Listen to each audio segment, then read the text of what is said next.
Hi friends, నా పేరు Venkataramarao. Motivation life tip ఛానల్కి స్వాగతం. నీ మీద నువ్వే నమ్మకం పెట్టుకోకపోతే నీ జీవితాన్ని ఎవరు నడిపిస్తారు? ఈ ప్రపంచంలో నీతో చివరి వరకు ఉండేదెవరో తెలుసా? నువ్వే. అందరూ నిన్ను నమ్మరు. అవకాశం వచ్చినప్పుడు కొందరు వెళ్ళిపోతారు. కానీ నిన్ను నువ్వు నమ్మితే ఎలాంటి పరిస్థితి అయినా నిన్ను ఆపలేదు. భయం ఎందుకు వస్తుంది? మన మీద మనకు నమ్మకం లేనప్పుడు. ఓటమి నీకు ఎందుకు ఎదురవ్వదు? నీ మీద నీకు నమ్మకం ఉన్నప్పుడు.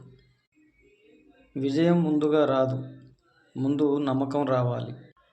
ఈ ప్రపంచం నిన్ను నమ్మినా నమ్మకపోయినా పర్వాలేదు, కానీ నిన్ను నువ్వే నమ్మకపోతే నీ జీవితం ముందుకు కదలదు. ఈ వీడియో మీకు నచ్చినట్లయితే లైక్ చేయండి, షేర్ చేయండి, సబ్స్క్రైబ్ చేయండి మరియు బెల్ ఐకాన్ బటన్ను ఆన్ చేయండి. ఈ వీడియో మీద మీ అభిప్రాయం ఏమిటో కామెంట్ రూపంలో తెలియచేయండి.